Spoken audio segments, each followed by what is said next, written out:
দাঁড়ায়া আল্লাহর সঙ্গে কথা বলে রে ভাই, বহু সময় লেগে যাচ্ছে, নামাজ শেষ হচ্ছে না। কারণ আল্লাহর ওলিরা 2 রাকাত নামাজের ভিতরে পুরা রাত কভার করে দেয়, কিন্তু কোনো কষ্ট হয় না। আল্লাহর বান্দা নামাজের ভিতরে দাঁড়ায়া মালিকের সঙ্গে কথা বলে রে ভাই।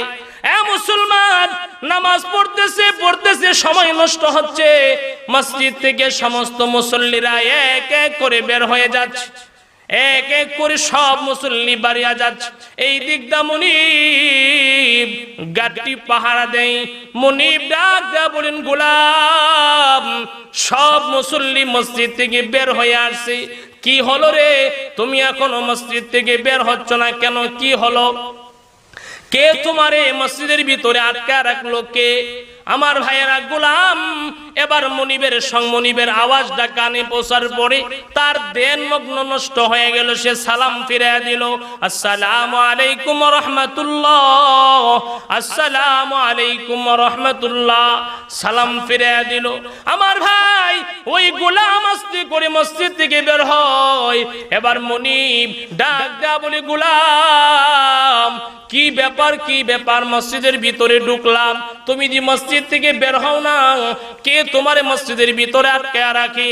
আমার ভাইয়েরা, গোলাম সাধারণ মানুষ হইল, তার জবানটা যে আল্লাহর জবান, তার জবানটা যে পবিত্র জবান, কার জবান দিয়া ডাক দেয়া বলে, মনিব, আপনি তো আমার দুনিয়ার মনিব, আপনি আমার সাধারণ মনিব। এই মসজিদের ভিতরে আমার একজন মনিব আছে, যেই মনিব দুনিয়া বানাইছে, আখিরাত বানাইছে। আল্লাহু আকবার। আমার মনিব সব কিছু বানাইছে।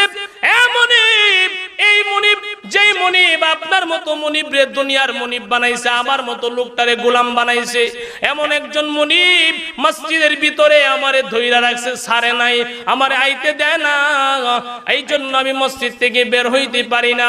আমার ভাই, মনিব আবার ডাক দেয়া বলেন, তাহলে কি মসজিদের ভিতরে মনিব আছে নাকি? বলে, হ্যাঁ আছে।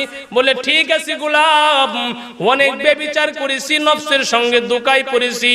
ও গোলাম, তুমি আমার এই মুহূর্তের ভিতরে তোমার মসজিদের মনিবের কাছে নিয়ে যাও।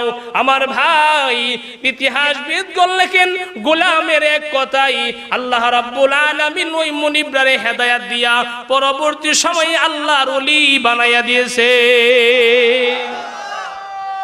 এই জন্য আমার ভাই, ক্বালু লাম নাকু মিনাল মুসাল্লিন, আল্লাহ বলেন 1 নাম্বার জাহান্নামে যাওয়ার কারণ তারা মুসল্লি ছিল না, নামাজ পড়তো না। এ মুসলমান ভাই আমার, নামাজ সবচেয়ে বড় একটা দামি দৌলত।